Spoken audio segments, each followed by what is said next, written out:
In recent years, she was rarely seen in public. Health problems dictated she take a much lower profile. Arguably the most recognisable British politician since Churchill, Margaret Hilda Thatcher became Prime Minister in 1979, the first woman ever to be elected to the position in the UK. Where there is discord, may we bring harmony. Where there is error, may we bring truth. Where there is doubt, may we bring faith. And where there is despair, may we bring hope. She promised economic changes, but progress of what was dubbed Thatcherism was slow. Under pressure to alter course, famously, she refused. The ladies not for turning. Then Argentina invaded the British-held Falkland Islands in April 1982.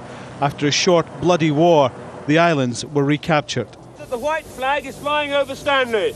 So the way she fought that war, the decisiveness, seemed to work as a sort of metaphor for what she could do for the economy at home. She'd beaten the Argentines in the South Atlantic. Now she was going to beat unemployment and the economies at home. Dubbed the Iron Lady by the Russians in the general election the following year, the Falklands factor saw Mrs Thatcher's Conservative Party win with a much bigger parliamentary majority. But her new government found itself challenged by a strike by Britain's coal miners. It was a violent, bitter dispute which split the country. It is the miners' strike in the mid-80s, which I think began to define her then, and with the passage of time will define her completely as the divisive figure that she was. It did seem as if one half of Britain was taking up arms against another half of Britain. She would say that it was a necessary battle. Strikers showed their defiance. It was a battle. She eventually won. Mrs Thatcher had long been a target for the Irish Republican Army. In October 1984, a hotel she was staying in was bombed by the IRA. It was a clear attempt to kill her and her cabinet. My husband was in bed and all the windows went and the bathroom was extremely badly damaged. In your own room? Yes, your room. Yes. I think that's enough time. We were very lucky. On the international stage, she wooed and bullied in equal measure. She described Mikhail Gorbachev, the then Soviet leader, as a man she could do business with. But it was with Ronald Reagan, her political soulmate, that she developed a special bond.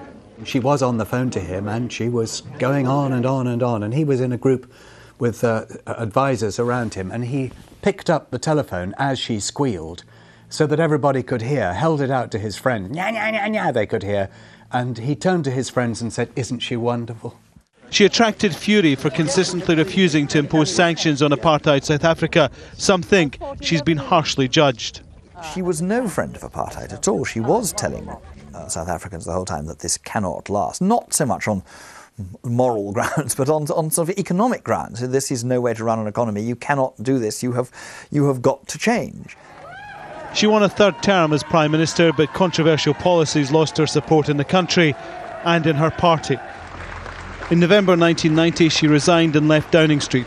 The Iron Lady almost cracked.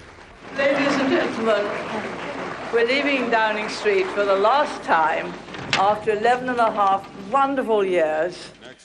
Politically, Margaret Thatcher cast a shadow which remained after she left office. Her final years were dogged by ill health. A series of minor strokes meant she rarely spoke in public. But critics and supporters alike would accept that Margaret Thatcher helped create a period of fundamental change, not just in Britain, but across the world.